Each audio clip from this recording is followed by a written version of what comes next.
စိတ်ဖိစီးမှုဆိုတာအစိတ်လားတတိပေးချက်လားကျွန်တော်တို့တနေ့တာလုံးအလုပ်တွေရှုပ်ဖုံးတွေကြည်သူများနဲ့တိုင်ဆိုင်ရင်းစိတ်ထဲမှာအလိုလိုမောလာတတ်ကြပါတယ်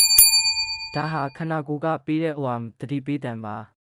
ဒီမြည်လာရင်စေးတောက်ပြီးအတန်ပိတ်လိုက်ရုံနဲ့မပြီးပါဘူးအမြစ်ကိုရှာရပါမယ်တဲ့အခုထဲမှာနေထိုင်ခြင်း the power of now လောကုတ္တရာတရားအရဆိုရင်စိတ်ဖိစီးမှုဟာအတိတ်နဲ့အနာဂတ်ကြောင့်ဖြစ်တာပါအတိတ်နောင်နေရခြင်းနာကျင်ခြင်းအနာဂတ်စိုးရိမ်ခြင်းကြောက်ရွံ့ခြင်း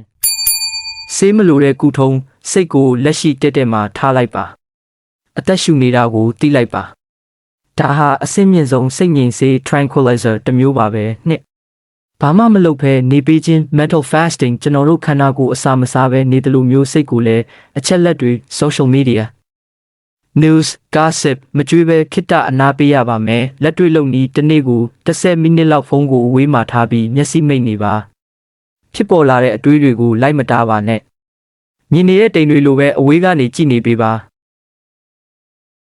ဒါကိုဝိပဿနာရဲ့အခြေခံသဘောတရားဖြစ်တဲ့ရှုမှတ်ခြင်းလို့ခေါ်ပါတယ်3လက်ခံခြင်းကစတဲ့ငြိမ်းချမ်းမှု acceptance စိတ်ဖိစီးမှုရဲ့80ဟာကိုမလိုချင်တာဖြစ်လာလို့ကိုလိုချင်တာမရလို့ဖြစ်တာပါလောကုတ္တရာအမြင်လောကကြီးမှာကိုမထိန်ချုပ်နိုင်တဲ့အနိစ္စမမြဲခြင်းသဘောတွေရှိတယ်ဆိုတာလက်ခံလိုက်ပါ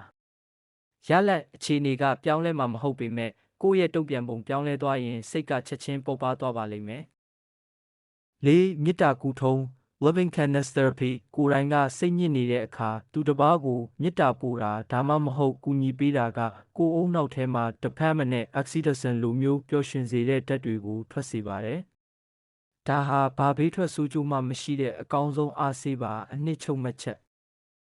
ဆေးကခိတခဏပဲအိပ်ပျော်စေပေမဲ့သတိနဲ့ပညာကတော့စိတ်ကိုအမြဲတမ်းကြည်လင်စေပါတယ်ပြင်ပလောကကြီးကိုပြောင်းလဲဖို့ထက်ကိုယ့်ရဲ့အတွင်းစိတ် mindset ကိုပြောင်းလဲတာကအထီးရောက်ဆုံးစိတ်ဖိစီးမှုကုထုံးပါပဲ